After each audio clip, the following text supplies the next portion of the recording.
Hello and welcome back, everybody. It's so good to be back on another brand new episode of the Fourth and One podcast. We are everywhere. You can get your podcast, Fourth and One podcast. All the words are spelled out, fourth through podcast. Make sure you add that podcast because Cam Newton also has a podcast called Fourth and One. But it's just Fourth and One. We're the Fourth and One podcast. I am your host, Micaiah Schlicker, a.k.a. Captain Boring. It's so good to be back. My ride or die sits right next to me. It is Simeon, a.k.a. Admiral. You like that? A.k.a. Fancy Trash Can. What was the one before that? Do you remember? There was one before that. No, Fancy Trash Can was the first one. I don't remember what the one. All right, so we only had the two. All right, well, we will be joined by Robert, a.k.a. not CFB3 down the line. He is still making his way home from work. We got a great show for you today. We are previewing the Big Ten. It is previewing conference season. I got the Big Ten all done. I am currently working on the Big 12. And we're just going to run through conferences because it is June 1st. Technically, the academic season is over. The new technically season begins July 1st. The 2024-2025 season begins July 1st. So, we're just going to get a head start. It is June. The calendar has switched to summer months, and so we are very excited to be with you. How are you doing, my dude? Pretty good. When is the first day? That's June, end of June, first day of summer. I don't know. I think it's, you mean the summer solstice? Yeah, I think it is the 21st of June. 20th at 4:50. Yes, of June. Correct. Way to be me. I'm doing good. I am pumped. Can't believe we're already here after a little bit of a hiatus. I am looking at a fat man on my ESPN ad. Nice. I got excited this morning when I saw the Football Power Index got released. Some very good nuggets in here that we will get to later, including the team, not the team that I would have picked for the top rated, the top rated, dear Lord, top rated Big Ten team. There you go. The Big Ten, the fact that the Fourth and One podcast thing is throwing me off a little bit. Cam Newton's throwing me off a little bit. Cam Newton. Yeah. I mean, there are other, what people don't get is they always type in Fourth and One. They never type in Fourth and One podcast. Well, we got to add that podcast. We might just have to change our name, bro. It might just have to happen. 2 years, we're going strong. Actually, welcome 3 years, everyone. Sorry. This is the start. This is the start of season 4, technically. Oh, well, okay. Yes. Here we go. So 4 years. June 4th, 2024, 4 years do in. What you love, you never work a day in your life there, honey. I'm still waiting to do that. All right, let's go ahead and get some business things out of the way. I'm trying to stall a little bit to let Robert get in on this before we deep dive into the Big Ten Conference and in that preview. The college football video game, EA Sports College Football 25, drops exactly, if you pre-order it now, drops exactly 6 weeks from today. July 16th. Everyone is very excited. There's a 36-page document that EA released on a deep dive into it. One of the developers kind of wrote this whole thing about what to expect from the game. And I say this as with complete bias and a nerd who loves football games, it could be the best sports video game ever created. 100%. Wow. Sorry, I am continuing to read headlines as I remind myself of what I've been keeping track of the past weeks as of I was unable to be on Makai's last podcast 2 weeks ago. Your Infinity will be nice. Affinity, not infinity, affinity for college football 2025 has me concerned for your mental well-being. Why? I will not lie. You're a grown man. You're turning 30 this year. Yeah, unfortunately. Don't Congratulations. Yep. Dude, it's a video game. Yep. Relax. I can't. I'm very excited. I think the gameplay looks amazing. It looks nothing like Madden. I think Madden's actually going to steal a lot from this video game. So that was my concern. Was when they announced this, I'm like, okay, so they're going to reskin Madden 2023 with all college stuff, and they seem to be like, no, we can't do that. We got to take some things. First of all, it looks like the speed option may be OP again in watching the gameplay trailer. So watch out for Iowa and my create a player and me just running the speed option down the field. Oh, look who it is. He's here. Robert's showing up finally. Alrighty. We're 5 minutes into the podcast. Oh, dude. Immediately breathes into the microphone. Probably has some settings on incorrectly. Who knows? It is CFB3, everybody. That's me. Oh, yep. We got to turn that microphone down there, Robert. Turn it down. All right. Yeah. I mean, turn down for what? My eardrums. That's what. There you go. No, that's all the way down. Listen, way. brother, I'm Okay. trying to work. Oh, right there. A little bit down. A little bit a more. Just a smidge. tad bit more. Just a smidge. Just Guys, a there's this smidge. thing called Sharpies. Yeah, There well, we go. This is what happens when I buy this mechanical boom thing over here, Yeah. and it's like, Yo, wait. We have Robert's microphone in front of his face now? yes. Oh, we're going to get high quality soulless ginger. Mediocre quality at best. I mean, it is still Robert. We call him the Ginger FF. Well, this is a family show, so we're not going to stand what the two Fs are saying for. Robert, Family friendly. Ha ha ha ha ha. The Ginger family friendly. Robert, we were just talking about Micaiah's a little bit unhealthy obsession about NCAA. Well, it's not NCAA football. It's just college football 25. Yeah, I mean, we all have that little. I wouldn't call it unhealthy. I'd call it pure dedication. But Yeah. See, he's on my level. He's on Okay. my level.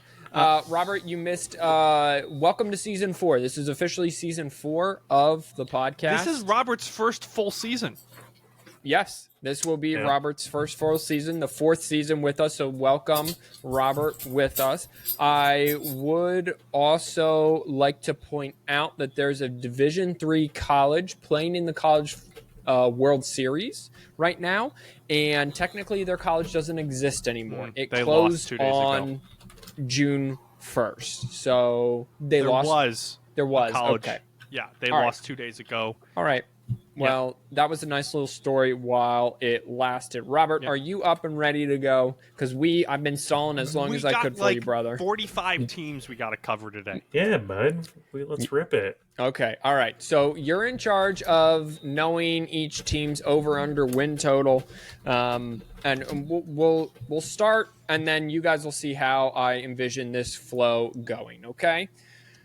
So what we're gonna do is I took, with the help of 24/7 Sports, everybody, I took all 18 teams and I made little notes on Wait, what's this conference called again? the Big Ten conference. How many teams are there in there? The Big 33. The Big 33. Isn't the Big 33 the All-Star game between Ohio and It Pennsylvania? varies. I think it's technically between Maryland and Pennsylvania. Yeah, right Maryland now. and Penn State now, or Pennsylvania. Basically Penn State. Yeah. It is What happened to basically all of- Ohio and Pennsylvania? They left like Suck. 8 years ago, 6 years Which ago. or one something sucks? Like that. Because I'm assuming you're talking Ohio. about not a lot of good high school prospects coming out of Ohio. Not any good colleges there either. Hey, let's go, baby. Cincinnati's upset hold at you. Hold on. Hey, I'm doing the podcast, so I'll have to call you back, okay? Oh, okay. Bye. Hi, Carrie. She couldn't hear you. All right. I don't know why I Speaking yelled so of Ohio loudly. That State, was so dumb. I put them You want all to know who's in, dumb? Me. I'm dumb. Move on. Great. Okay. I put them all in a relatively power ranking. However, I did let kind of 24/7 Sports Oh, interessante. give me the framework for the power rankings, so you guys can agree with it or disagree with it. That I'm totally fine with whatever, because preseason power rankings of college football teams are absolute dumb. It's one of the things I hate about sports. Kind of like the preseason rankings. Since we have now all decided we're going to start hating on Colorado here, the FPI That's Football Power FP as in Paul or P as in Papa for your phonetic freaks. Oh, dear Lord. Placed them 36th overall. Colorado University, All right. the Buffs. I'm just so glad that we're talking about a team in a conference that we're not discussing today. But Micaiah, the importance of hate lives on no matter whatever. okay, great. Put that on a plaque, gosh darn it. All right, let's hit this transition button and just there we go. All righty, we're gonna transition into previewing the 2024 Big Ten. Yes, Worst to first? As Let the us- irony, no, we're gonna go first to worst. Wow. Okay, so we're going to lose listeners as we go on. in Okay, this fine. podcast. Okay, fine. We'll start. You know what? You have a point. We'll start worst to first. You happy Okay. now? As the name implies, there's a bunch of irony because there are 18 teams in the Big Ten. Maybe I should have gonna let go on. Simeon host so he could have been more focused. We will start with the Purdue Boilermakers of West Lafayette. That's rude. Well, that's, again... Also it's- true, but it's rude. Yeah. Also, bonus points for anyone who knows the stadium names of all of these colleges. Shout them out if you know them, okay? We can I don't- definitely hear you. Because I don't know Purdue. All right. Purdue went 4-8 in the 2023 season. They are 13th in the Big Ten with 11 returning starters, 5 on offense, 5 on defense. That leaves the one kicker there for those of you who can't do the math. Quarterback Hudson Card returns. He had 2,387 passing yards, 15 touchdowns, 8 interceptions. All top 4 tacklers return on defense. Ryan Walters, who was the defensive coordinator 2 years ago at Illinois, is returning for a second year. He was, like I said, a former defensive coordinator, and we all know how I feel about defensive coordinators as that's their head coach? coaches. Right. Purdue's big problem last year was that they are Purdue, and they just didn't have the talent to match up. More like Perdon't. Robert, Purdue's over-under win total is what? Purdue's is 4.5. Okay, great. So basically what they had last year. Simeon, run us down Purdue's 2024 football schedule, please. Hey, listen, they already have 5 scheduled games, including one on the CW network. That's right. We're back. Football's back on the CW, baby. All right, they start off at state rivals Indiana State on the Big Ten network for as low as $5. They're home versus Indiana State, home versus Notre Dame, at Oregon State, home against Nebraska, at Wisconsin and Illinois, home versus Oregon and Northwestern. That Oregon game's on Fox. At the toilet seat, home against Penn State, and then finish the season on the road at Michigan State and at Indiana. Wow. That Yeah, rough is- schedule. That's a rough schedule. Robert, hearing that schedule, knowing how bad they were last year, again, 11 returning starters, what are we thinking? Over or under on that 4.5? Well, on my little cheat sheet here, I have Purdue going 3-9, so I'm going to go with the under. Okay. All right. You came prepared with a cheat sheet and everything. Hey, shout out Robert. He did, Micaiah, you Listen, did bud, tell us. I haven't worked since noon today. All right, But yet you only are getting home at 5:30. those competencies ain't going to finish themselves. Yeah, well, that's true. They oh boy, are they something else. All right, great. Let's hit this and go from here. Oh, nice. Alrighty, I put Maryland as second Poor to baby. last. I don't know why, because I got tired of doing 18 teams by the end and just found out that I forgot Maryland. So I put Maryland in this spot. Okay, Maryland went 8-5 last year. They are 8th in the Big Ten in returning 13 starters, 5 on offense, 7 on defense. That leaves one kicker. They are trying to reach a bowl game for the 4th consecutive time. That would be the first since like the 90s that they did that. They have to replace 4 of 5 offensive linemen, starting offensive linemen, so that hurts. They have to replace Talia, MJ Morris comes in from NC State. Mike Loxley is still there That's as head quarterback. coach. Sorry. right? Sorry. Yes, That's Talia the is the quarterback. Yes, and MJ Morris is That sorry. guy, the guy who's Yes. coming in to replace him. Yes, I'm sorry. Yes. Got it. Quarterback and Josh Gaddis is still over there calling the plays. From what I understand, Maryland misses a good chunk of the big ones, Ohio State, Penn State, Michigan. Maybe that could be Rutgers. Let's start with the over-under first, Robert, for Maryland. 6.5. Okay, just about right as I thought. Simeon, Maryland's schedule. They start 2 games home, UConn, Michigan State. And one thing that I will note, obviously with the 18 teams, they're going in a weird round robin home and home against everybody, correct? Remembering that now? Yeah, it's like a For the Big 2-year Ten? home. You get a 2-year home and home, and then everything switches again. Yeah, so it's not necessarily going to be the old school method where we had 3 out of conference games and then your conference games. So that's why we see UConn and then immediately Michigan State. Then we're going rivalry down south to Charlottesville, Virginia. That's on the ACC network, just in case you cared, which you didn't. I don't Then know. home against Villanova, at Indiana, home against Northwestern and USC. So, Micaiah, you're thinking of Rutgers. At Minnesota, at Oregon. Yikes. Home versus Rutgers and Iowa, and at Penn State. I have them at 5-7. Just a quick calculation there. Robert, what do you got Maryland at? Good year for them. Over 7-5. Who do you have them beating? Listen, just give me 1 second here. I'm trying to put it on the computer, but it's on my phone.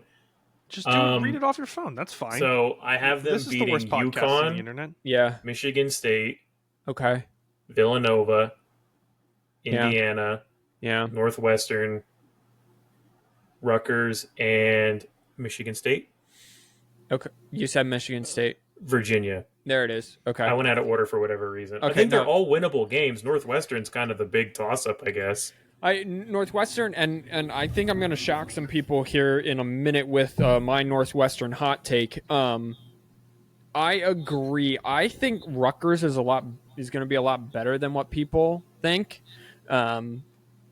Maybe even Virginia. Once we get to the ACC, we will have to see there. That's not Simeon. You over under 6.5.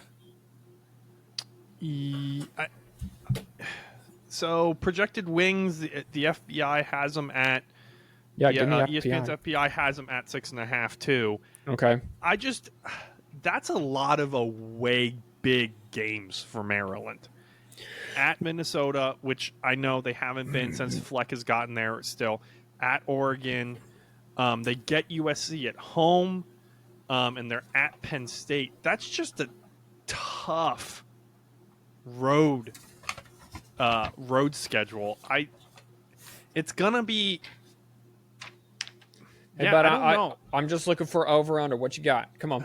Okay, I'm sorry. I'm trying to lengthen this a little bit. I know we have 18 teams to go through, but give our fans a little bit of sustenance. Oh yeah, Or substance. Sorry, wrong word again.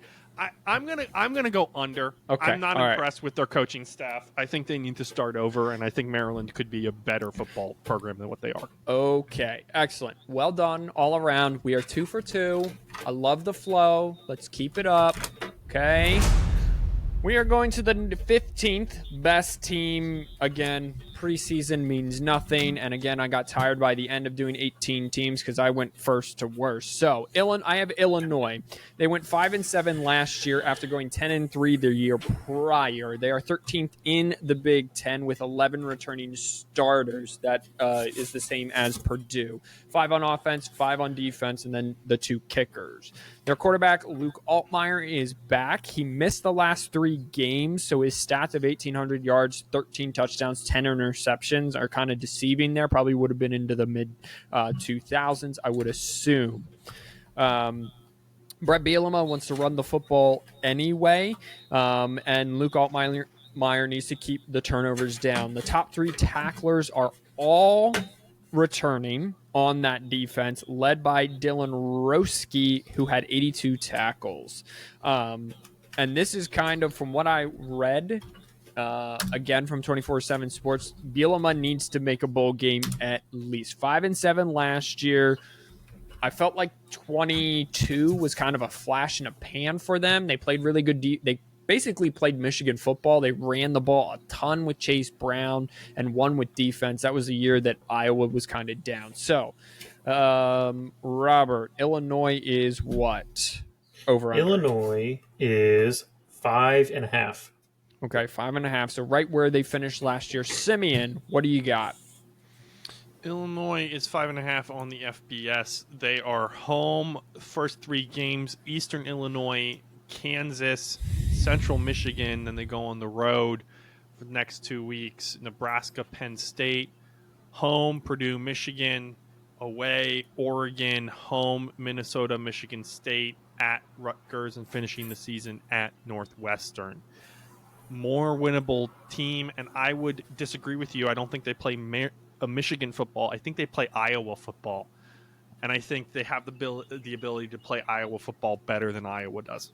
What does the FPI have them at? 5.5. So it's the exact same. I'm gonna let's go round robin here. I'm gonna take the under. I think Michigan State's gonna be better with Jonathan Smith. I'm a little bullish on Rutgers, and then Oregon's just gonna be a beast. That schedule is not amazing, so I'm gonna take the under 5.5 on Illinois. Probably 4 wins. I mean, I had them at 4 wins there, just doing the quick schedule. Robert? I think they'll break even. I think they'll go 6-6, so I'll go over. That's what I'm looking at. I think it depends which. If we get that 2021 team, the upset of Penn State team, that'll be an interesting one and a good one. I think 6-6. They might, if we're lucky, if we see a different Brent Bielema team, might even go 7-5. Alrighty, that is a tall ask. However, a much taller ask is Indiana, who went 3-9 last year and was kind of the laughing stock of the Big Ten. They played tough under Tom Allen at times. They beat Michigan when Michael Penix was there in the COVID season. They had one good season really in the COVID, but it's kind of been all downhill from Tom Allen. They're 8th in the Big Ten with 13 returning starters, 5 on offense, 7 on defense. Yes, for those of you doing math at home, that makes 1 kicker. They got a brand new coach. His name is Kirk Cignetti. He comes on over from JMU. JMU made a flawless, I think we can all agree, a flawless transition from FCS to FBS under Kirk Cignetti. Donovan McCulley, the wide receiver, returns. He had 645 yards and 6 touchdowns. Curtis Rourke comes in from Ohio, and I forgot to write down his stats, so let me pull those up quick for everybody. But let's go to Robert with the over-under on Indiana. They have them at a 5. A straight-up 5. A straight 5. Interesting. Curtis O'Rourke, just real quick. Last season, he was 2,200 yards, 11 touchdowns, 5 interceptions. He must have been hurt because the year before that, he was 3,200 yards, 25 touchdowns, 4 interceptions. So it comes with a lot of experience. 3-year starter, it looks like, over there at Ohio. So kind of gives Kirk Cignetti I want to say a way to go. He was in a quarterback battle with another dude. I want to say that's what it was. I don't know for sure. Schedule: Florida International and Western Illinois home, at UCLA, home against Charlotte and Maryland, at Northwestern, home against Nebraska and Washington, at Michigan State, home against Michigan, at Ohio State, versus Purdue. I want to share a thought here from my friend. He asked what the podcast was going to be on this week, and I told him it's going to be a Big Ten preview, and he said Nebraska will finish with a better record than Wisconsin. Drew Aller will continue to be average at Penn State, and Penn State doesn't reach double-digit wins. Here's the important part. Kirk Cignetti gets Indiana to a bowl game. Iowa ends season unranked. The question is, how good of a coach is he? He did great at IUP. Then he went to Troy. He did great at Troy. I think he was the guy who upset, if I'm remembering correctly, upset LSU that one year. No, that was Neil Brown of West Virginia. Oh, my bad. Okay, sorry. And It's kind of like you knew that was going to be said. yeah, it's kind of creepy. And then he might not even been at Troy. And then he comes and he does the best that you could ever do from an FCS to an FBS school, basically winning the conference the 2 years that they were unable to. Is 6 wins too much? That's the question. So it's a straight up 5, right? Mm-hmm. I'm gonna go over because I do believe in Kirk Cignetti. That's kind of why I had Indiana over Illinois. I will take my first over, and with Illinois. I would like to apologize before I answer. It was Elon, not Troy. Alrighty. Simeon, over under on. You said over, right? I was setting up. I'm going to take the over too. I'm going to believe in John. Okay. Robert, what you got? I'm going to go with a push. Yeah, they're finishing 5-7. They're finishing 5-7. Okay. Well, still a better result than. There's no way Maryland's winning 7 games this year. Sorry, I'm keeping tally on what I had as well. Alrighty. Well, that dusts it off for the Hoosiers of Indiana. Alrighty, next we have Minnesota, who is 6th in the Big Ten with 15 returning starters. They're out in Golden Gopher land, 5 on offense, 8 on defense. That leaves the 2 kickers also returning. They were last in yards per carry. However, they still managed to find a way to run for 200-plus yards 3 times last year. So they got to get a stable running game going. The New Hampshire transfer quarterback, Max Brosmer, it comes in at QB, and he's going to play behind an offensive line that is returning 4 of 5 starters. So this bodes well for both their running game to uptick that and protect their quarterback, as Athan Kaliak-Manis last year was on the run. He has since transferred, I believe, over to Rutgers. Last year was their first losing season under PJ Fleck, which is hard to believe. He's already been there 7 seasons. Robert, let's throw it to you. They were a 6-win team last year. 500, and then they lost their bowl game. What does the over-under have? They have them at 5 as well. Okay. And then Simeon, the schedule for the Golden Gophers. Home against first 4 games are home. North Carolina, Rhode Island, Nevada, Iowa. Then they're at Michigan, home against USC, at UCLA, home against Maryland, at Illinois, at Rutgers, home against Penn State, and at Wisconsin. That's a tough schedule. It is, but they're not really getting any respect. Robert, where'd you get these over? They're not getting any respect from Vegas. Where'd you get these over under from? DraftKings. Okay, so these are DraftKings. The FPI also has them somewhere between 5 and 6.5 games. I'm going to take the over. 5's a low number for a PJ Fleck team. Big Ten West. I know that there isn't East and West anymore, but they still play some Big Ten West teams. So I'm going to take the one of over. Michigan's protected rivalries. Here's the thing: PJ Fleck is kind of like Nick Saban. You have no power here anymore. It's a transfer market. He was a guy that got the buy-in. He still might, don't get me wrong, but you're transferring a quarterback from New Hampshire? It's not like they're a powerhouse in the FCS world, at least that I'm aware of. I think 5 is good. I wouldn't be surprised if we see PJ Fleck out at the end of the season. I'm going to say they're going to go 6-6, though, just because I like the dude. The tie with the thing, it's a great look.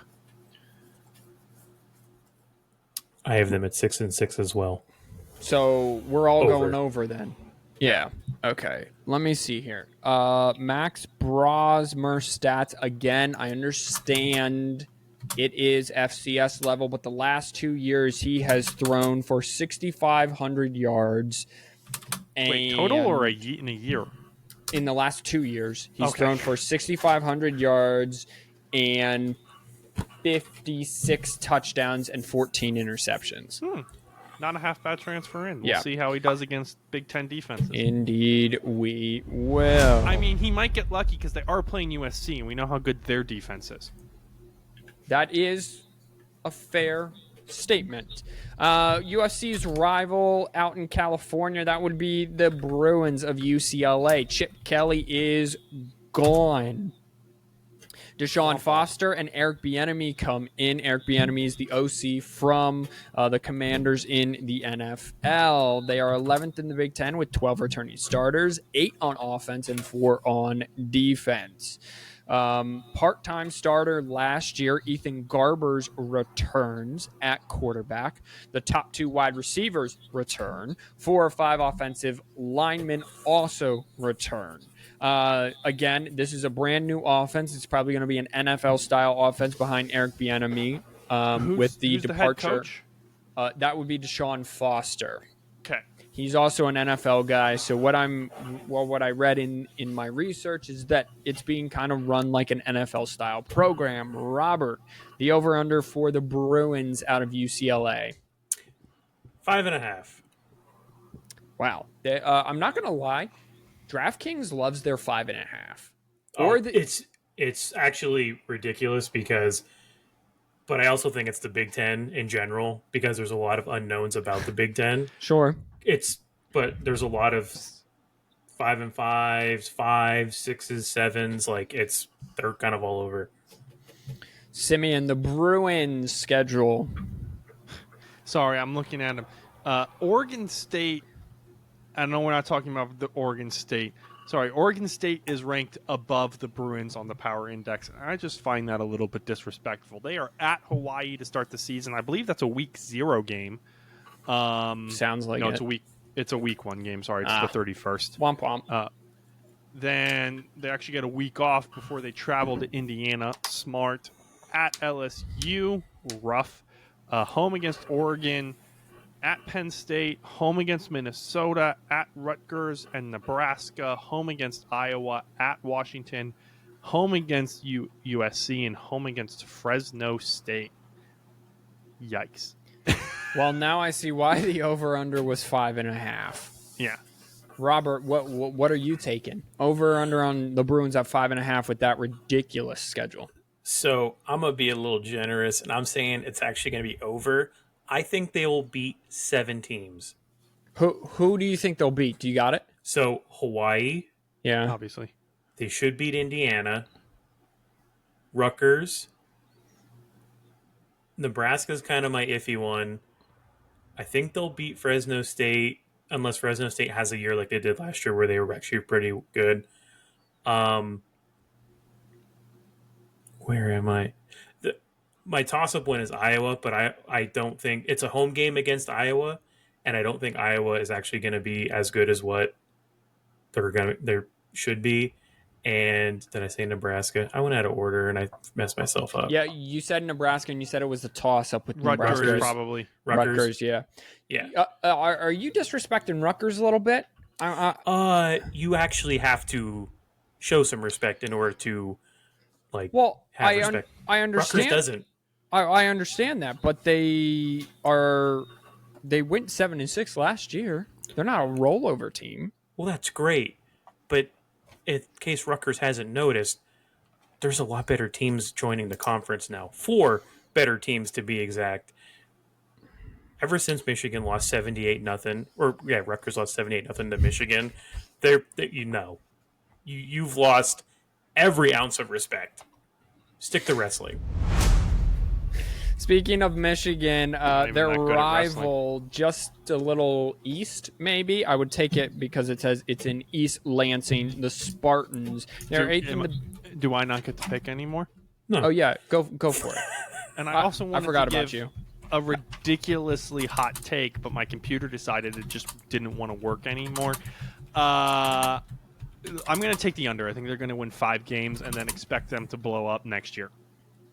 I am going to take the over on the Bruins, 6-6, 500 ball club. with a new coach. A lot of returning starters on that offense Eric Bieniemy has to work with, so I am going to take the over as well. I apologize, Simeon. I was going, I saw a transition opening, and I took it. Now we're going to go over to East Lansing in Michigan, where the Spartans went 4-8 last year. They're 8th in the Big Ten with 13 returning starters. Only 2 on offense and 9 on defense. However, I'm not sure I want these 9 in the building because in the last 2 years in East Lansing, they were more than bottom half of pass defense. However, their running back and left tackle are the only offensive starters returning, so that's great. Jonathan Smith comes in from Oregon State, who is conferenceless technically and playing all their home games on the CW. He brings his potential star quarterback, Aiden Childs. He didn't get too much work last year, but he did show flashes. He also got Jack Velling, who had 450 yards and 8 touchdowns from Oregon State to come with him. The big question for Michigan State is the defense and secondary. Can it be better? Because as you heard me say, they have just been trashed for like the last 3 years. Robert, over under for Michigan State. 5. Okay. Simeon, schedule wise. Their schedule, they start home versus Florida Atlantic, at Maryland, home against Prairie View A&M, at Boston College, home against Ohio State, at Oregon, home against it. They're going home and away. So home against Iowa, Michigan, Indiana, Illinois, and then last 2 at home, Purdue and Rutgers. They're home and away every single week perfectly from August to the end of November. So DraftKings has it at 5. I would push it there because I think they're 5-win ball club. FanDuel has it at 4.5. Yikes. So I would take the over if it's 4.5. I think they're probably good for 5 wins. That's what the FPI has them at. Robert looks ready to go, so I'm going to let him go. Give me the over. Michigan State's going 7-5 this year. 7-5? There's no way they're going 7-5 with that Hear schedule. me out. Okay. Hear me out. Yep. Florida Atlantic, Yeah. win. Yeah. Prairie Obviously. View A&M, win. Boston College, tough game, but books don't beat the ball, win. Iowa, tough game, but like I said, I don't think Iowa's going to be able to put it together. And Iowa's on the road. Can't wave to the kids in East Lansing. That's a win. Indiana, that's a win. Purdue, that's a win. And the last game's against Rutgers. Chalk it up. Going into the bowl games, that's a win. I just love it because it's not a terrible take. None of that is a terrible take. All of that can happen, but we're going to be wrong about one of these quote unquote mid Big Ten teams. Yeah. One of these mid Big Ten teams are just going to pop off. I'd be interested to see what we or said suck, about suck. The Big Ten. We should have done this, and I meant to kind of go back conference by conference at the end of the season and kind of look back at what we said. And so we'll have to do that this year. We did. What we did. We did last year. No, we didn't. Yes, I would remember that. Nope. We didn't go in depth enough then. Apparently not, but we did do it. We did do it. I don't think we went and looked. Oh, no. Okay. I'm an idiot. It's okay. Do not worry. Guys, here's my hot take. Okay. I'm going to take the over as well for Michigan State. However, I think they're going 6-6. I don't think they're going 7-5. My hot take is that both, and I'm looking at their schedule now. Yeah, Iowa is going to be lower ranked in the Big Ten than Rutgers and Michigan State. Oh, pump them brakes, Daddy-O. There is Simeon's unnecessary hot take. I need a soundbite. You're welcome. Okay. You guys want to know my hot take? I think Iowa will have a better record than Michigan this year. All right. You are high as a tight right now Yeah. if you think that's going to happen. Well, They've made exactly 0 substance changes to their coaching staff. Well, that's 0 not true. transfer, not We'll actual get transfers. to Iowa. Pipe down. 0 We'll get transfers, to Iowa. and you think they're going to do better than an 8-win Michigan team? I think there is a You good think they're going to win 9 possibility of games? that. You think they're going to lose 3 games? Yep, I sure do. Here we go. So we'll get to Iowa. We'll get to Michigan. They're not that far away. What world are we living in? All right. Well, I'm living in the world of common sense. And again, my brother has gone over the falls. What? What's Guys. next? Okay. Next is Washington, who is replacing their coach, replacing their quarterback, replacing Talk about their a entire drop-off. offense. Jed Fish comes in from Arizona. He was able to maintain Will Rogers, who is the SEC's all-time leading passer from his days at Mississippi State. However, How they old is he? are returning. They're dead last in returning starter. They are 18th with 5 returning starters, 3 on defense, 2 kickers, 0 on offense. They're one of their returning defensive players is Thaddeus Dixon. They were heavy. They went Nice. heavy in the transfer portal. These were the national champion runner-up to Michigan Wolverines. So Washington probably has an over-under of what, 6.5? 7. 7. All righty. Simeon, hit me with their schedule. Took a while to pull up. First 4 games at home: Weber State, Eastern Michigan, Washington State. That game is being played at a neutral location, and Northwestern. And I wonder what neutral location they mean. At Rutgers, home against Michigan, at Iowa and Indiana, home against USC, at Penn State, home against UCLA, and at Oregon. Jed Fisher, is that the guy's Jed name? Fish. Jed Fish did great work at Arizona State. Arizona. Even better. Sorry. Goes It to is show a you. lot better. Yeah. He did even better work then. Because that team was supposed to do nothing last year. They actually did something, if I'm remembering. I think it was a good hire for them, given the fact that their coach went to Alabama. However, this is a tough schedule. We all know they're going to lose. They're going to beat Iowa, though. I think at least 2 of us do.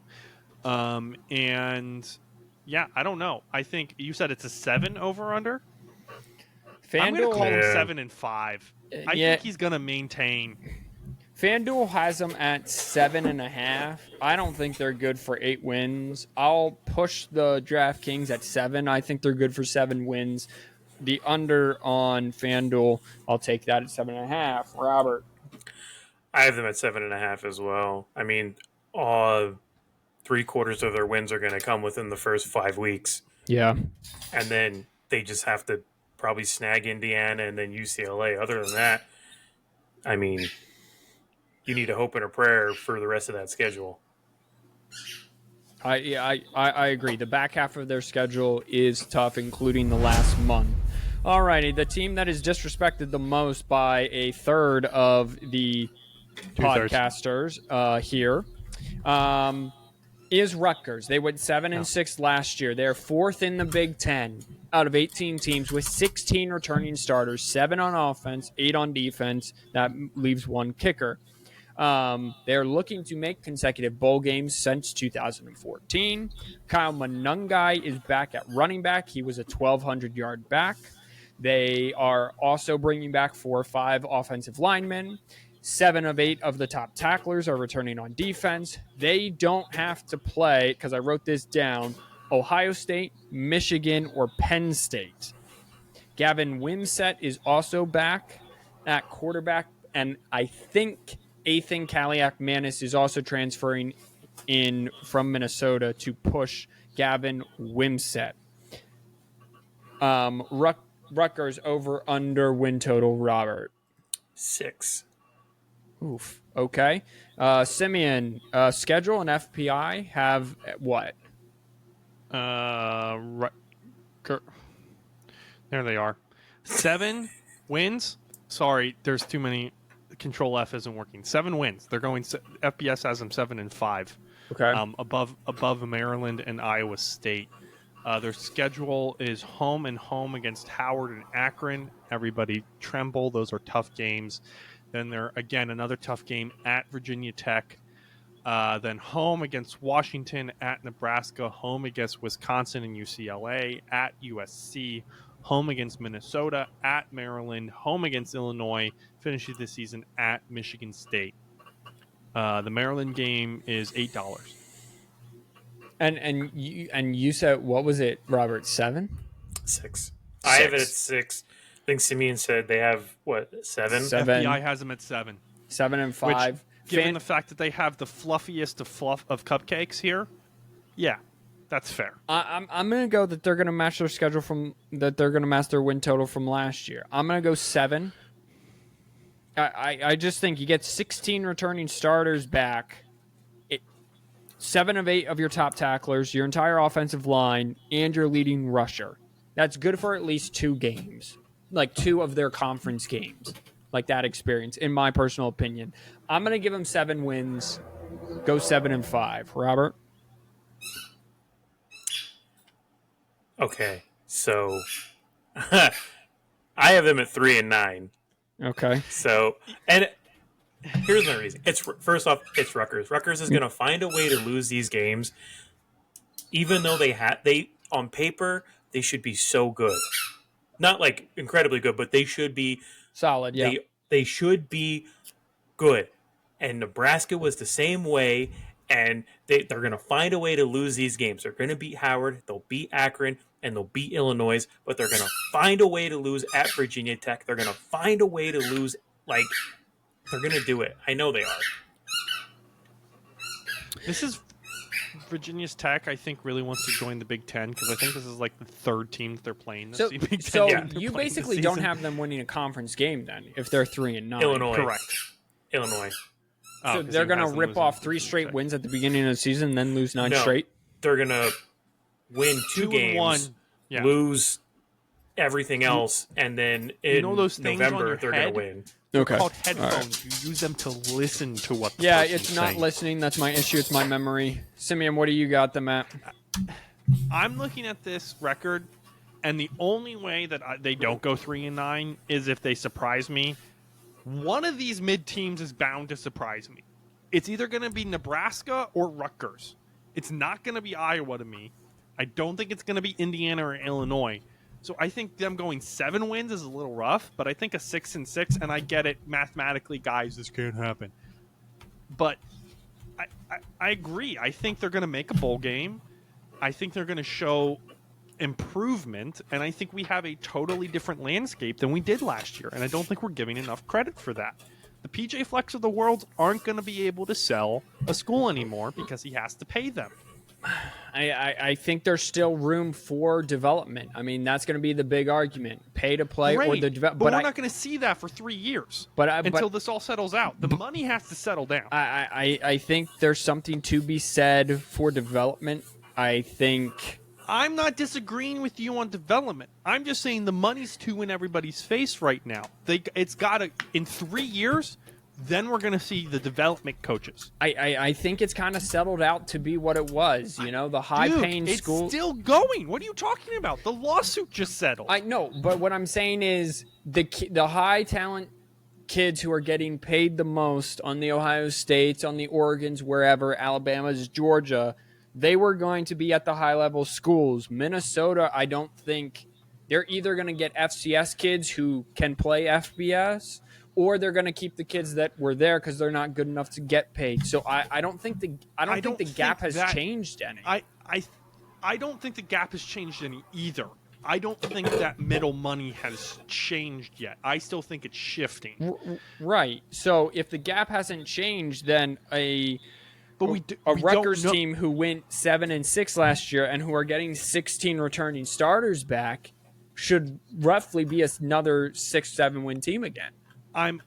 Did I say they were gonna only win 3 games? No, but this is your point about these mid Big Ten teams. I mean, you can take anyone really from. Heck, I mean, we're still working on the mid teams. We won't be out of the mid teams until we get past USC. Right. I understand that. But what I'm saying is the Minnesotas, the Indianas, and the Rutgers of the world, no offense to Minnesota, I think that's a little bit unfair. So Illinois, Indiana, and Rutgers of the world are going to have a hard time for the next 2 years until those kids, the 3 stars, figure out where they're going to go. And at that point, we're going to get a lot of them getting scalped to go to the big games. Because, again, we have this playbook already. It's called European soccer. I'm beating a dead horse at this point. But the good 3-star kids that develop into a 5-star are going to leave. And those schools are going to be where the kids start going again. But we don't know where those are yet. It might be Minnesota, but it also might be Rutgers. But until that time, those kids are still there. So it doesn't matter. Okay. All right, we're going to go. I'm just moving on. Northwestern finished a shocking 8-5 last season. Simeon and I projected them to win a single game last year. Robert, I don't know what you had them at last year, but I don't think anyone expected them to be good. David Braun was the defensive coordinator from, I believe, South Dakota State or North Dakota State, came in. Pat Fitzgerald got fired. That's going to a trial and a lawsuit there, so millions of dollars down the drain for a whole bunch of reasons. He got the full-time tag. Last year they were 6-8, or I'm sorry, they were 6-2 in their 8 one-possession games. Okay, so they had a winning. They were great in one-possession games. They are third in the Big Ten with 17 returning starters. They are 6 on offense, 9 on defense. Here's the thing. I filled this out and I put Northwestern this high because I thought that their quarterback was coming back, only to find out a day later that the quarterback already transferred in. So they're going to be rolling with their defense, who has 9 returning starters. Xander Muller had 5 sacks, 110 tackles last year. And Sean McCoughlin is also coming back. They're both he's an edge rusher, and he had 3 sacks last year as well. My joke here is that Northwestern's going to have to find a quarterback and fans, because they are playing in their lakeside practice facility that will sit roughly 5,000 people. So not a lot of fans. I think this is going to be a quiet, another 7-8 win team, maybe. Robert, what's the over-under Vegas for Northwestern? 4.5. Oh my gosh, the disrespect. What Simeon, what's their schedule and what's the FPI say? Sorry, I'm trying to figure out where the North Dakota State offensive coordinator went. Anyway, does not matter. We're not on that right now. Northwestern has FPI has them going. They have them with 5.5 wins. So Okay. 5.5 with 6.5 losses. Northwestern, I have their tab open if I can click. My home, first 3 games home, Miami, Duke, Eastern Illinois.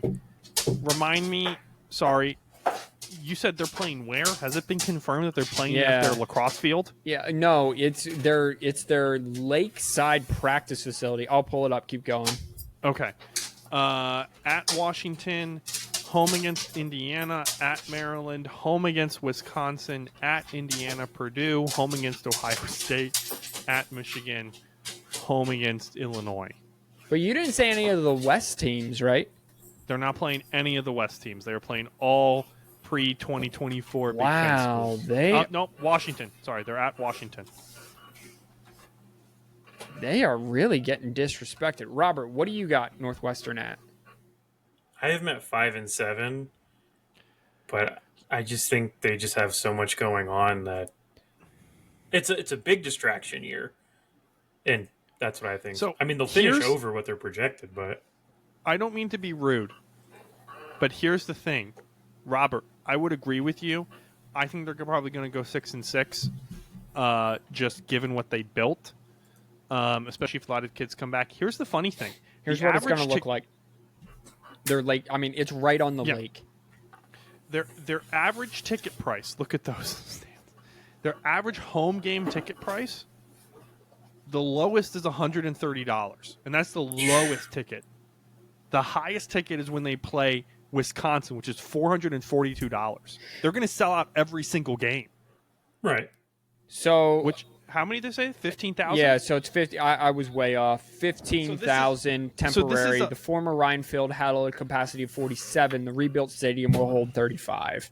Which is hilarious. They're shrinking their stadium. Yeah. But they're going to sell out 15,000, which good for them. It also explains high ticket price. Oh, that's going to be cold in October. Holy moly.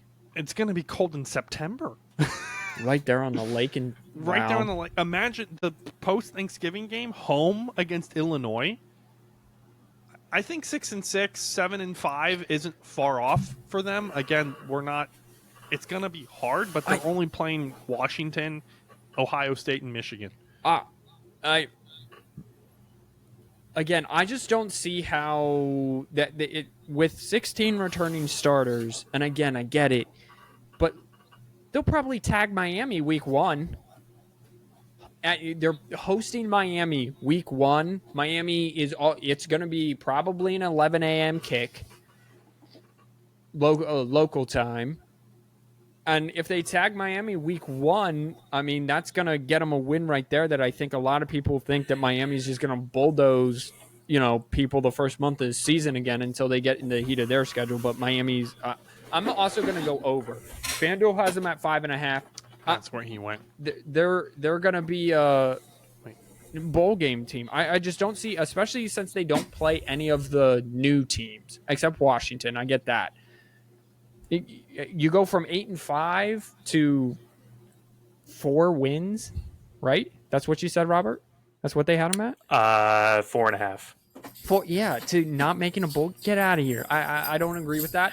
I'm going to take. They're at least going to be a bowl game, so I'm taking the over there. I just want you to know. Yeah, go. I have them beating Miami and Duke. So there it is. And you had them at what? I'm sorry. 5-7. You had them at 5-7. Okay. All right, that's fair. Alrighty, next is Wisconsin. Bucky the Badgers out of Camp Randall. They went 7-6 in 2023. They're 11th in the Big Ten with 12 returning starters, 5 on offense, 5 on defense. That leaves a kicker. Luke Fickell's teams tend to pop in year 2, and by teams I meant team, and as in Cincinnati. They really took off in year 2. Tyler Van Dyke comes in from Miami to run a Phil Longo air raid system. 2 veteran wide receivers are also coming back. Will Pauling, who had 837 yards and 6 touchdowns, and Bryson Green, who had 500 yards and 2 touchdowns. Only 1 member along the D-line returns, but the secondary is led by Hunter Waller, a all Big Ten safety last year. Robert. They have them pegged at 7 wins. Okay. Might be the first thing I agree with there. Simeon, FPI, and schedule. And I, of course, closed my FPI tab, so you'll have to give me a second to pull it back up. We got home, all 3 games at home, and I'll give it to Luke Fickell. Dude doesn't mess around. At home against Western Michigan, South Dakota, and Alabama. Then at USC, home against Purdue, at Rutgers, Northwestern, home against Penn State, at Iowa, home against Oregon, at Nebraska, home against Minnesota. Well, they're either going... Wow. I mean, honestly, Wisconsin could go either way. They could either win 9 or 10 games or 3-5 or somewhere in the middle. I'm just going to go... Again, FanDuel has them at 6.5. I'll push at 7. They're a 7-win ball club. That's fine. I'll give them 7. That's a tough schedule, too. Sorry, I'm putting them at 6-6. Okay.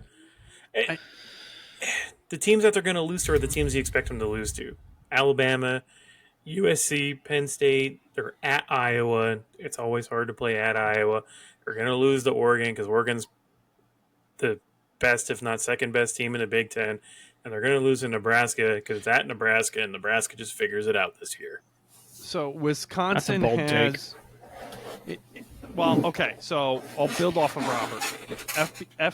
FPI has them at 6-6 as well. Here's the deal. one of those two teams is going to figure it out. One of the big red teams from the north is going to figure it out this season because both coaches do that. Okay, we had this conversation last year. Matt Rule figures it out his second season. Always has. Carolina, Baylor, Temple. Figures it out at those places. Then the question is, what does he do from there? We don't know how Alabama's going to do. So in theory, they could go into week 4 at USC 3-0 with wins against a very good FCS South Dakota team and Alabama. And if they go in and they hit 4-0, watch out. They're going to get blown out in the playoffs because they're going in as like a 2 seed. Yeah, it's really going to all depend on how. I mean, USC.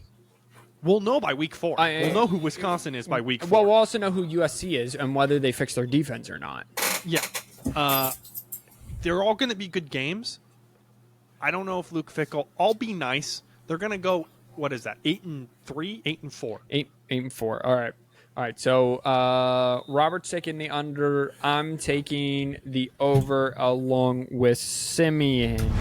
Speaking of the other Big Red team, Simeon mentioned it is Nebraska. They are first or tied for first in the Big Ten with 19 returning starters. By the way, that's third in the nation. 10 on offense, 7 on defense. Both kickers return. Dylan Raiola is looking to take over the QB spot from Nate Herberg, who's already there. He had a fantastic spring game there. I believe we already talked about that in one of our previous podcast episodes. Running back Emmett Johnson is back. He rushed for 400 yards. He was kind of like a late season starter. He had almost 5 yards a carry, 4.6. The defense held people under 100 rushing yards per game, except for Michigan because they just ran on anyone. Their 2 starting defensive tackles are back. They're supposed to be one of the best tandems in all of college football, maybe behind Michigan. We'll get to them in just a minute. Matt Rule's teams tend to pop. They were 5-7 last year as well. Robert, the people at Vegas have Nebraska doing what? 7.5. Okay, that's not bad. Simeon. Interesting. FBS has them going 6-6. FPI, sorry, has them going 6-6. I got a little bit reminiscent there. Went to the FBS. Well, I guess that's not. I'm thinking of BCS. Anyway, home first 4 games. Can't wait for week number 2. UTEP, Colorado. They're going to blow out Colorado. Northern Iowa, good FCS school there. Illinois, at Purdue, home against Rutgers, at Indiana, at Ohio State, home against UCLA, at USC, home against Wisconsin, at Iowa. NBC game there at the end. They could roll into Ohio State undefeated. Mm-hmm. Easily. Yeah. I'm gonna take the over for Nebraska. If it's not gonna be this year, then when is it gonna be? It's about time Nebraska does something semblance. 7-5 surprised me last year. I thought they were like a 3 to 4 win team, so they won 5 games. Michigan blew them out, and then they looked better every single game after that. So I'm going to take the over on Nebraska this year, and I won't be shocked if they roll into the Ohio State matchup top 15 in the country. I have them. It's a toss-up, and I'll tell you the game that's going to be a toss-up. I have them at 7-5. They very well could be 8-4. The biggest game is going to be October 19th at Indiana, because if they can win that game, they're going 8-4. They lose that game, they go on like a 4-game skid between Indiana, Ohio State, UCLA, and USC. Like it's one of those two, and that Indiana game is going to be the kicker. Well, you think Dylan Raiola is going to be the best? Is that still your opinion that Dylan Raiola is going to be the best quarterback in the Big Ten? Yeah. Okay. All right. So with the best quarterback in the Big Ten, they somehow either go 8-4 or 7-5. Well, I mean, we had the Heisman runner-up on the arguably worst USC team that we've seen in like the past decade. Caleb Williams, he wasn't the Heisman runner-up, Yeah, it was. Yeah, he was. was he? I don't even know, and I just said that I confidently. don't know. He probably was. I don't I'm think pretty so. sure he Wasn't he? was. No, I don't think so. We're looking it up. Hold on. Because Jaden won. Was Yeah. he not there? No, I don't think he was there. But I get your point. I mean, your point could have been made with Jaden Daniels. I just don't see if he's going to be the best quarterback, right? So that means he's going to throw for, 3,500 yards at least, 30 touchdowns, something like that, right? 8 or less interceptions, right? To be the best quarterback. Hold on, though. Didn't I say he was going to be, like, the best up-and-coming? Like, he wasn't going to be the best quarterback, because the best quarterback You did change your tune. Yes. Yeah, because the best player is obviously either going to come out of Oregon or Ohio State. Because he was either going to be the best freshman, like the most outstanding freshman, first-year player or whatever. Dylan Raiola, Big Ten Freshman of the Year, possibly Player of the Year. Okay. All right. So, like, yes. So, like, yes and no. All right. And then There we go. Michael Penix was number 2. Like, Okay. yeah. Okay. Yeah, Caleb Williams didn't even crack the top. All right. the Well, top well, 4. that's fine. Well, I just think if Preseason Dylan, Heisman. I just think if Dylan Raiola is going to be in that conversation for Player of the Year, Freshman of the Year, this defense is going to be good with 7 returning starters. I think they're a little better than 7-5, but I trust your opinion, and you are right. Indiana's going to be better, so we'll have to see what the season shakes out. All right, let's take on these Trojans of USC. They are 16th in the Big Ten. They went 8-5 last year. 9 returning starters, 3 on offense. That really doesn't matter because Lincoln Riley is going to produce an offense that scores 30 points a game. 4 on defense, and that's the big question mark. They get Bear Alexander back. He's a defensive tackle. They get Mason Cobb and Jalen Smith, both offensive tackles. They get them back. D'Anton Lynn is coming over from UCLA, who he actually produced a really good defense in his last year there. Miller Moss is taking over the quarterback position. He had a phenomenal game against a bowl game against a Louisville team, although that doesn't really say much because it's Louisville in a bowl game. Can the defense get stops? This has been Lincoln Riley's MO, his thing ever since he took over, except for that very first year. His defense, his offenses are fantastic, no matter who's quarterback, wide receiver, running back, offensive line. They score 40 points a game, and then his defense gives up 55.5. Robert, USC's over-under. 7. Oof, okay. Simeon, USC's schedule. That the FBI has them at the same thing. Home against LSU and Utah State. That's a At neutral site game, just so you know. The LSU The game. LSU game. Yeah. Oh, that's the In Iron Vegas, Bowl or whatever they call that. At Michigan, at Wisconsin, home against Wisconsin, at Minnesota, home against Penn State, at Maryland, home against Rutgers, at Washington, home against Nebraska, at UCLA, home against Notre Dame to finish the season. You have to remember, too, I will give him credit. He seemed to win out. He being Lincoln Riley seemed to have gone out and got assistant help because he also brought in the head coach of North Dakota State to be his associate head coach and D line coach. So seemingly he's like, I'm tired of having losing defenses. This is one of the greatest offensive minded, or at least the greatest, without even not one of the greatest college quarterback coaches of the 20th century, probably. Yeah, I would put. I mean, you might be able to save. Time. You might be able to save all time. Yeah. Yeah. So, maybe one of the best, definitely one of the best offensive minds of all time. 7-5 doesn't look ridiculous. If that's the big question, it's USC. If I'm gonna take the push. I think 7-5. I'll just go real quick. I think it's over. I think all of these changes on defense, Lincoln Riley, or that he actually brought in an actual good defensive coordinator. He brought in the head coach to help him out on the defensive side of the ball. Again, if he can just get that number from 30 points a game down to 22, his offenses are always going to score 30 plus. I think they're good for at least 8 wins. They might go 9-3 and be in the conversation. I'm taking the over on SC. I'm gonna change my mind.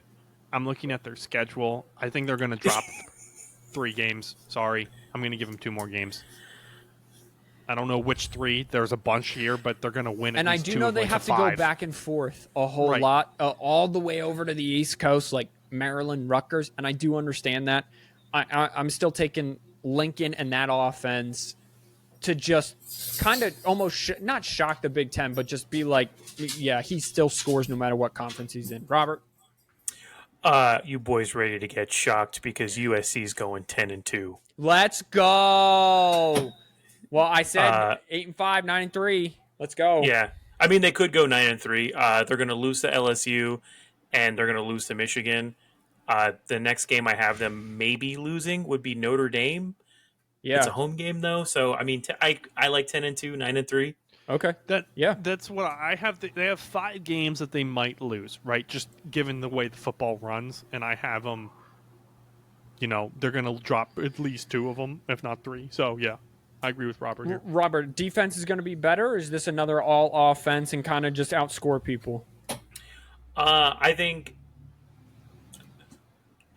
the defense will look better because they're playing Minnesota, Maryland, Rutgers, a down Washington team, Nebraska. Like, they're not playing, I don't want to say lower caliber, but they're playing more.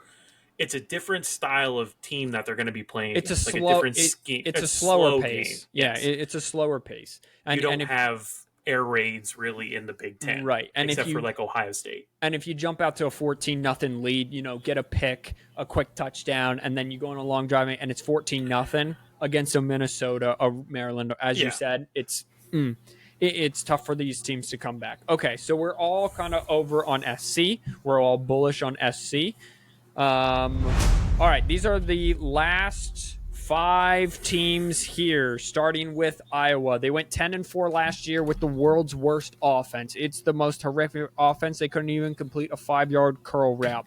They're tied for number 1 along with Nebraska with 19 returning starters, 9 on offense, 9 on defense, and their kicker is returning, not Torrey Taylor, their place kicker. Tim Lester is coming in from Western Michigan to try to fix this offense. If he can get them to score 22 points a game, they're probably going to win the Big Ten because this defense is actually ridiculous. That's a little hyperbole there. I don't actually think they can win the Big Ten. Cooper DeJean is the only one not back for this defense. The big question mark is Cade McNamara and the quarterback. Cade tore his ACL in September, and it's like late September. So if you go the whole year, he's not going to be back until probably October. Can they survive those first 4 weeks? Robert, FanDuel, Vegas, whoever has Iowa doing what? 7.5. Okay. Simeon, schedule, and FPI if you have it. Sorry, I'm trying to... Give me the Hawk. It's easier to look them up. Hawk eyes. Dear Lord. 7. They have them at going 7-5 even. All right. What do we got for schedule? First 4 weeks: Illinois State, Iowa State, Troy, Minnesota, and we know that the battle for the corn is a hard one for them. Most expensive ticket. At Ohio State, home against Washington. At Michigan State, home against Northwestern and Wisconsin. At UCLA and Maryland, home against Nebraska. You tell me, Micaiah. I think you're the only one big on these guys. Yeah, I think they're 3-1 in their first 4. I think Ohio State drops them another one, and then you're telling me they get to go out to sunny California to play UCLA out there in a brand new offense with 9 returning starters on defense. They always lock down Maryland. They run the Big Ten West because none of that is ever going to change. I think this is an easy over. I think it's another 9-10 win team again. I'm sorry. That's just what you're telling me on a defense that was like top 5 in the country last year, and they scored more. They almost scored more than their offense last year. And as long as their offense gets a little something going with Tim Lester, who does have an NFL background, what is there not to at least look like on paper that they're well coached, good special teams? I mean, what is there not to like? So what? I mean, I got them 10-2, 9-3. What do you guys got? Obviously less than that. 8-4. Yeah, that's not terrible. Okay, so that's still the over there. Yeah. Yeah. Iowa State is returning just as many players. Correct. I know we're not. Yeah. So here's the deal. What is his name? Kurt Francis? Kurt whatever his face is? Pharynx. Kurt, I'm way too... Kurt Pharynx. Yeah. Good job. Get the F out. You're done, kid. There's a reason Cade didn't start. I like the guy. He's a good quarterback. It did not impress me the first 3 weeks of him. Bringing an offensive coordinator from Western Michigan. Yeah, you need to score 21 points a game, but not in this Big Ten anymore. You need to score 28 at least a game. That's another touchdown you got to make up with. They're going to start the season. I'm going to be nice to Minnesota. They're going to start the season 2-2 before they go into Columbus and get mollywopped and go, and that means they're going 3-2 for the first 5 games. Lost to Washington, lost to Northwestern, lost to Wisconsin, lost to UCLA, lost to Nebraska.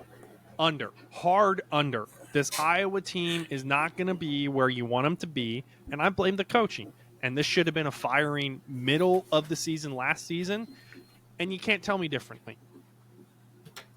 Hey, fair enough. I just think the defense travels, and Iowa has had the best defense consistently over the last 5 years in the Big Ten. Alrighty, last 4 teams. It's the Big Four.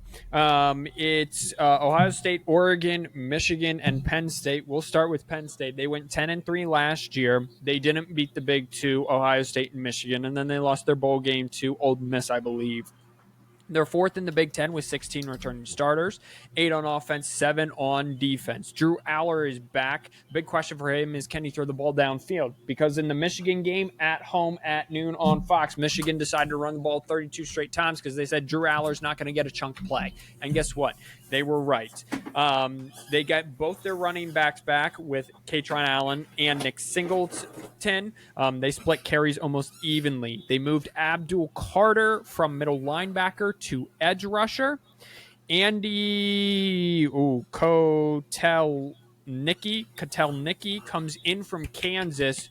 Thank you. He has a very fun offense that scored a lot and scored very fast at Kansas. And then my last point with Penn State, can James Franklin just get the hell out of the way? Because he always loses them one game. Every time, forever and ever. Amen. He did a really bad year last year. He lost them multiple games last year. I mean, he probably lost both the games. He lost them all 3 games, I think, actually. Robert. If I'm remembering correctly. Go ahead. They have them at 10.5. Oh, my gosh. Their schedule is extremely soft, to be fair to that. It is a cupcake. All right, take me schedule. through it. I don't know. I'm on. learning first time. Take me through it. I'm trying to find it. They have them at 10. They have them going 10-2 FBI. At West Virginia versus Bowling Green, Kansas. Just real quick. Remember, West Virginia went 9-4 last year. So West Virginia isn't a cupcake, and they're at West Virginia. So just keep that in mind. Bowling Green, Kent State, Illinois. Okay. No, I get it. Go ahead. Okay. Yep. UCLA home, at USC, at Wisconsin, at home against Ohio State, Washington, at Purdue, Minnesota, home against Maryland to end the season. So they do or don't play Ohio State? I'm sorry, I missed that. Home. They do. Against They're Ohio home State. against Ohio State. Most expensive ticket right now. I'm going to say under. I think they'll go. James Franklin's going to lose them a game. I think they could lose week 1 to West Virginia at West Virginia, first and foremost. Let's just start there. Ohio State lost. They're going to go out west, and they're going to lose one of those games, in my opinion. So that's already 3 losses there. I don't think it's going to be, but Penn State 10.5. I mean, FanDuel has them at 9.5. I would still say under. I think they're a 9-win ball club, 9-3. Oh, that explains a lot. Okay, here's the deal. Robert, go ahead, because I'm gonna. I just have them. I have them at 10-2. They'll lose to USC at USC, and then they'll lose against Ohio State. You bring up a point about West Virginia, but then in the same sense, it's going to be an ugly game because neither of them can figure out, their head from their ass half the time. And yeah, West Virginia finished 9-4, but it took them like half the season to figure that out. Yeah, and it's Penn State. They find a way to struggle just enough to beat these damn teams. And Franklin gets in the way, like he always does. He'll get in the way at USC.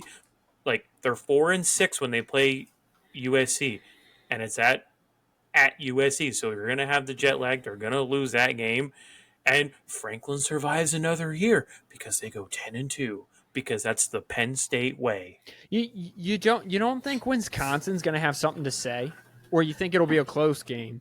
No, because Penn State's coming off the bye, so Penn State gets 2 weeks to look at, and Wisconsin's going to throw the ball, and they're going to try and run the ball, and I just don't think Wisconsin has it this year.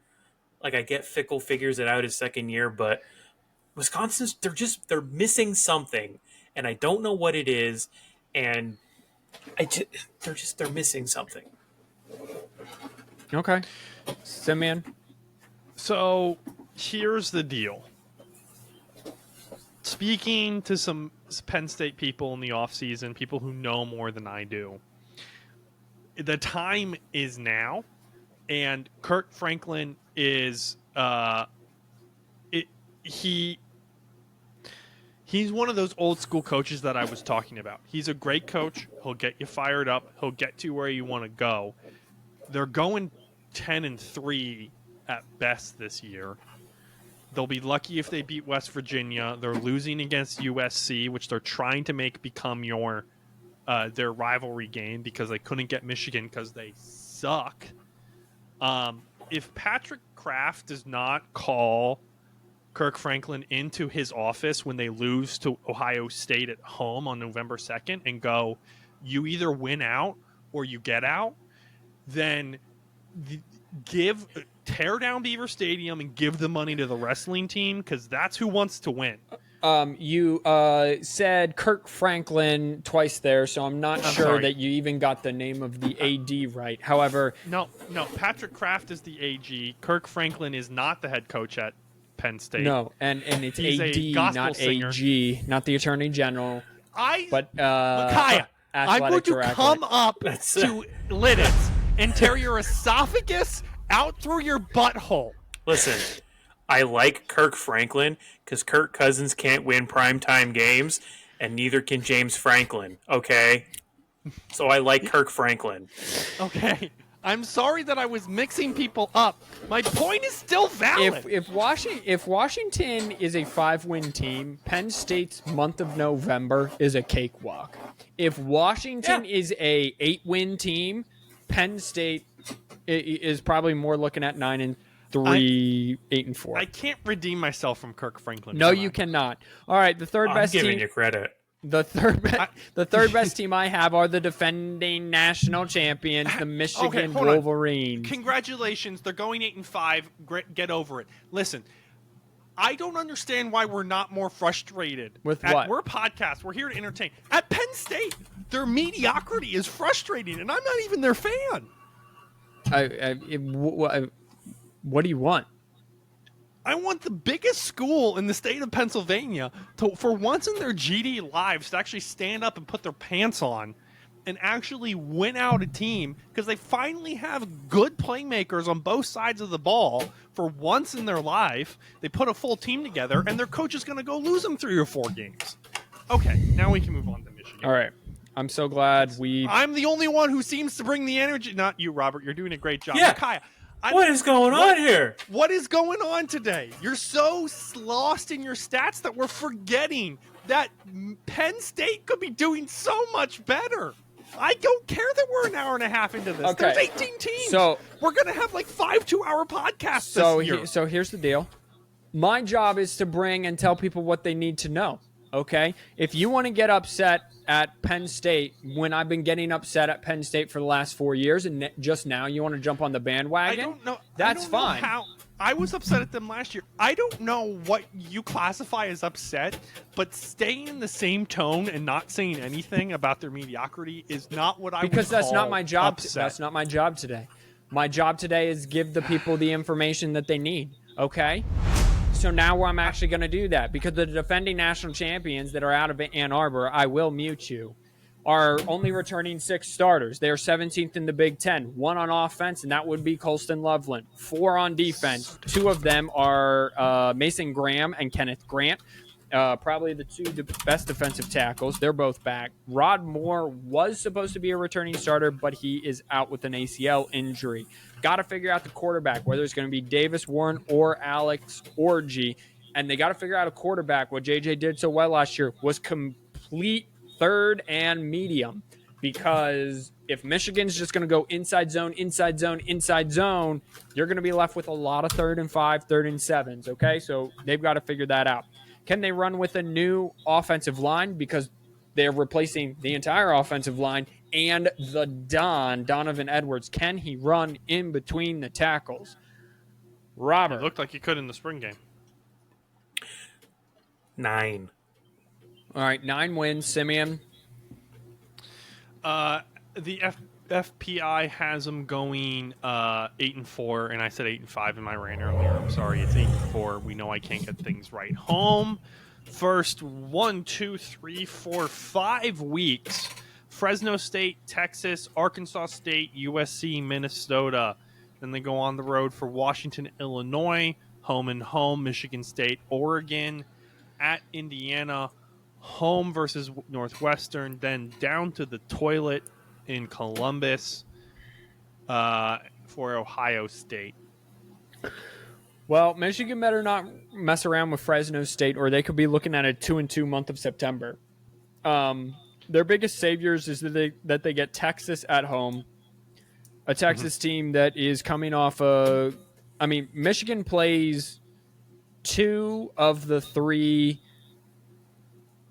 semifinal teams this year. Besides themselves, right? They play both Texas and Washington again. So in a national championship rematch, you got to reload. Michigan is a developmental programs, and Simeon wants to get on about this, whatever he was getting on about earlier. Okay, Michigan is a developmental program. They got to figure out the quarterback. Their offensive line is going to be good. Their defense is going to be good. They got the OG of the system. I have no doubts there. They're just going to lose a game they should win, and they're going to win a game they should lose. I think they'll probably win the Texas game, but they should have lost it. I think that they're going to probably lose to like Illinois or Washington or Indiana or Northwestern, some team like that, when they should win it 100%. They get Oregon, SC, and Texas all at home. I think they go 2-1 with one of those games, but have a potential to lose all 3. They're no better than 9-3. They're no better than Iowa. I will take the under for the defending national champions and my home squad, Michigan. Was that enough energy for you? Yeah, that was great. I very much approve of it. Here, listen, the Texas game, cheapest tickets, $477 according to ESPN. That's just crazy to me. To me, this Michigan squad, after watching the spring game, I agree with you. It's a rebuild year, so I'm not going to give them too much. However, this team's going to be defined by their defense yet again. If Donovan Edwards stays healthy and does what he did in the spring game, and their offensive line is as dominant as they were in the spring game against a very good defensive front, question is secondary. And can he hit can he hit in between the tackles? If he can, that Texas game is going to be a barn burner at the big noon kickoff on the 7th. And they look, all of a sudden they look like maybe a 4 seed, 2 seed, 1 seed going into the college football playoff. But then again, they could, like you said, Micaiah, crap the bed against Fresno State, and here we are again. So I don't know. I think I'm going to play my feeling safe and go 8-4. I think they're going to lose to Texas, lose to USC, Oregon, Ohio State, and here we are. Robert. You might want to lace up your boots for this one because Michigan's going to go 9-3 and very well could be outside the top 20 this year. Yeah, I mean, I also said 9-3, so I didn't have to lace them up too high. Yeah, but that No, was but like a losing to Texas, Oregon, and Ohio State. The three teams they would lose to if they're going 9-3. Yeah, 100%. And there's with losing to Oregon and then beating Indiana and Northwestern and then losing to Ohio State, Michigan could be the 9-3 team that sits at number 26. So explain to me where again I'm lacing up my boots because Michigan's not going to be ranked at the end of the year and being 9-3. However, let's look at it this way. That's still more of a sneaker than a boot, I think. They beat Texas, but then Texas is a top 5 team all year after that, right? And let's just say they blow out everyone, and then it's a close loss to Oregon and a close loss to Ohio State, right? Let's just say, let's just say they're 10-2, a 9-3, but all 3 losses are close, and then everyone else is a blowout, right? Michigan could sit there also as a 3-win college football playoff team. Like their schedule pans out and is tough, but it pans out and it's tough enough that they would have an argument if they play well. The 3 tough teams are the teams that they it's a win-lose between those top 3 teams. The committee is going to look and go, you know what? They did beat Michigan State, who we have going 7-5. Right. Like we're at the scenario again with this Big Ten schedule that Michigan has, where we're just like, oh, if we lose one big game, pack it in because we're done. Yeah, I think we're past that just as college football. We're going to be seeing we're going to be seeing teams with 3 losses. If we lose those 3 games, we are not sitting at 12. If we lose those 3 games by combined 10 points, I think we are sitting there. Yes, I think we're at 15-18. It really depends what the rest of the. I don't mean to be this guy. Well, it really depends what the rest of the field does. Well, I mean that 100% is correct. That's an obvious thing. Yeah. I just think that's going to be such a hard thing when you have what 4? Your conference champions are obviously 4 of them in. It's 5 this year. It's 5 for the next 2 years, so it doesn't go into 4 until the new deal. Yeah. Okay. So then you have 5, and then Notre Dame essentially always has a spot somewhere as long as they have a decent season because they don't they'll be 12. It's just you have 3 teams, if not 4 teams from the Big Ten that are possibly going to have Ohio State. I'm jumping ahead. Obviously, Ohio State they're going to go undefeated, if not 11-1. Oregon 11-1, if not undefeated. That game is going to be the deciding factor when they play each other. Right. Penn State, if they go 10-2, Michigan goes 9-3. There's just not, even though there's 12 spots. The math is harder. Yes, because it's especially with the SEC. Let's just flip it. Let's just play a hyperbole game real quick and just flip it and a hypothetical real quick. Let's say Michigan just runs the schedule, right?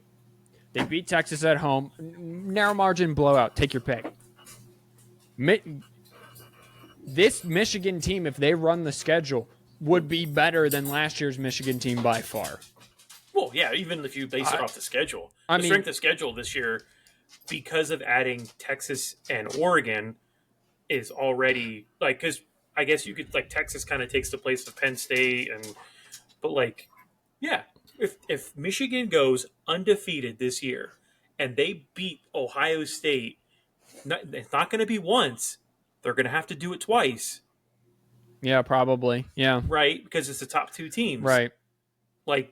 That's where that to me would be a lot different. But you lose these 3, you're not going to the conference championship. And, we're going to get a rematch actually, we might not even get a rematch of Oregon and Ohio State. We very well could get Penn State getting in again because they don't play anybody tough, and Oregon and Ohio State have a split. It'll be very interesting. It's a hard thing for a first-year head coach to do with very little talent, but coming off of the most 3 successful years in program history, capped off by a national championship. You lose a bunch of talent, and now you got to reload against one of the toughest schedules in America. It will be Sharon Moore's toughest test, and it's going to set the kind of tone for the rest for the rest of the next 3 years about. All right. I feel a lot better for calling James Franklin Kirk Franklin after the 2 sentences you just put together. Thank you. I appreciate that. And you shouldn't. I had to build half of them for you. And you shouldn't feel a lot better. Okay, so the last 2 teams are Ohio State and Oregon. They went. Ohio State went 11-2. Oregon went 12-2. Ohio State's returning 15 starters. That's 6 in the Big Ten, 6 on offense, 8 on defense. They're returning Jack Sawyer, JT Tuimoloau, Emeka Ibuka. They're getting transfers in Will Howard, Quentin Judkins, Josh Downs, as well as Chip Kelly coming in to take over the offense. Oregon is 13th in the Big Ten, 11 returning starters, 6 offense, 4 on defense. We're going to kind of put them together because they're the top 2 teams. It's the same. All new D-line, only 2 secondary starters return. However, they do get Dylan Gabriel in from Oklahoma /UCF.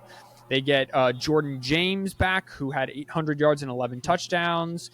They got Evan Stewart in from A&M, who had 500 yards and 4 touchdowns. So these teams are loaded. They both have an SEC mentality. Oregon more so than Ohio State. What I've always said about Ohio State is that Ohio State, Ryan Day won't commit to run the ball, and now Chip Kelly is going to be committed to running the football because that's what Chip Kelly does. He runs the football. Oregon's just going to be much of the same.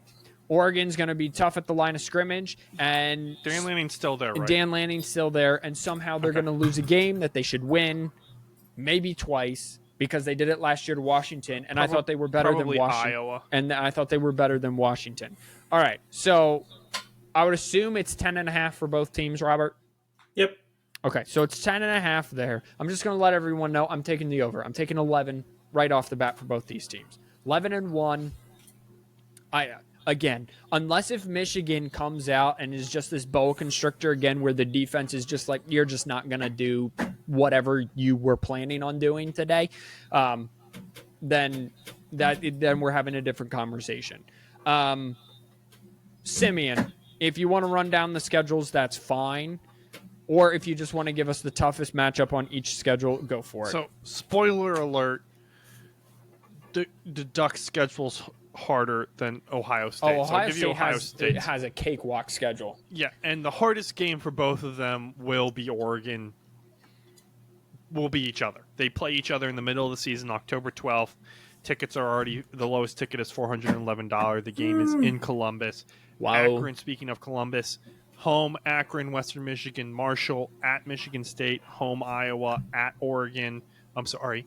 The game's in Eugene. I'm an idiot. At Nebraska, at home Nebraska, at Penn State, home Purdue, at Northwestern, home Indiana, Michigan. Again, Micaiah, you're right. Unless Michigan does something, the hardest game on their schedule is each other. Oregon, Idaho, no Idaho. Boise State, both those games at home. Oregon's at Oregon State, UCLA, home and home. Michigan State, Ohio State, at Purdue, home against Illinois, at Michigan, home against Maryland, at Wisconsin, home against Washington. Obviously not knowing what Washington's going to do. You know, this is a one-loss Oregon. This is either a one-loss or a three-loss Oregon Ducks team, if at all losses. Because, so let me rephrase that. This is either a undefeated Oregon Duck team going in. They're at a 33% chance to win the playoff right now, like a 35% chance to get a 1 seed. Might even be higher than that. You only got Ohio State, Washington, and Michigan if Washington has a team, which we think they will, for Oregon. And the Buckeyes play cupcakes, Akron, Western Michigan, and Marshall, and have to go to Penn State to play a game that they're going to win, and Oregon and Michigan. That's their hardest matchups. And all three of us think that the rivalry is going to be an Ohio State win this season. I don't know how we're not just talking about Georgia, Oregon at the national championship at this point. Well, I mean, it's clearly becoming clear that it's Ohio State, Oregon, and Georgia, as you said. My big thing is, and I should have put this for Ohio State, if Ryan Day can't get it done against Michigan this year, he needs to leave because they're going to run him out of town. Because let's just assume Michigan is right 9-2 walking into that building. They have a chance to make the college football playoff still as a 12th seed or whatever, right? They come walking in. They've beat you. You are 3 straight years. You are now at home. And you have a chance to stomp on their throat and just end this reign of terror that you've been under for 3 years, because it has been, Michigan has played, we're going to push you around for 60 minutes against Ohio State. And each year of the last 3 years, they've just pushed them around. They've done, especially in the second half, they've done whatever they've wanted. And if you can't get it done against a rebuilding Michigan squad this year at home, you just need to leave because you're never going to get it done. So Oregon has a 75% chance to make the playoff. They're only second only to Georgia, which has a 78% chance to make the playoff. Ohio State has a 66% chance to make the playoff. The championship game, 12% and 10% respectively. Robert. I mean, I have 11-1, 12-0. You kind of flip-flop whatever one you want. But first off, I just want to leave you with this little hot take. Georgia's going to have 2 losses this year. So take it for what it's worth. But, I mean, Ohio State and Oregon, it's kind of the 2 best teams in the Big Ten. Like, there's no beating the bush around it. They're both loaded teams, and it's kind of theirs to lose. We're gonna know pretty early. Yeah, I think thankfully Ohio State's schedule is soft, but Oregon, listen, kind of mediocre mid test with Boise State kind of right off the bat there. We're gonna find out a lot about Oregon and Dylan Gabriel.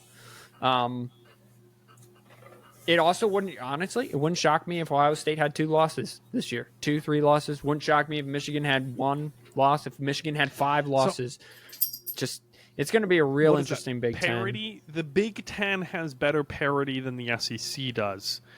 However, the SEC is more top-heavy than the Big Ten is, if that makes sense. In a way, like they have more teams. There's more mass at the top. Comparatively, there's only 2, 3, 4 teams in the Big Ten.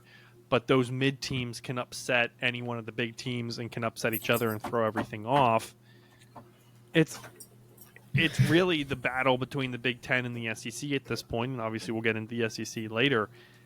It's going to be a tough one. I mean, I'm looking, so this is the odds of securing a first-round bye.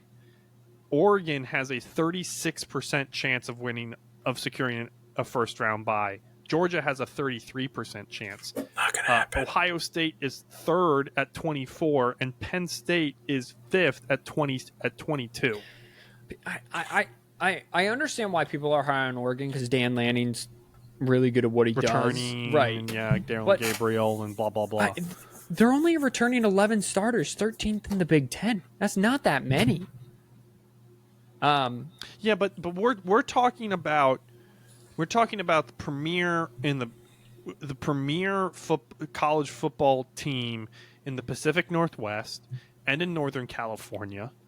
We're also talking the same way about Oregon. So given that they're by themselves up there besides Washington, and really in the recruiting process have been up there above Washington, and we're talking about them the same way we're talking about Michigan. We looked at Michigan's spring game and we went, okay, so they have some pieces. If they put it all together, they'll make a run. If not, all right, it's an 8-5, it's an 8-4 season. So to me, this is more of what the SEC can give us. I feel like the Big Ten, we're kind of ready to go. I think the SEC has more question marks. Well, 100%. SEC is more of a question than anything. I still think Georgia's going to run that. So at Alabama, at Texas, Alabama's not going to be as good as what people think they are. They don't have to be as good. They get Carson Beck back. I think Carson Beck's a better quarterback than Quinn Ewers. And their defense is going to be better. Whoa.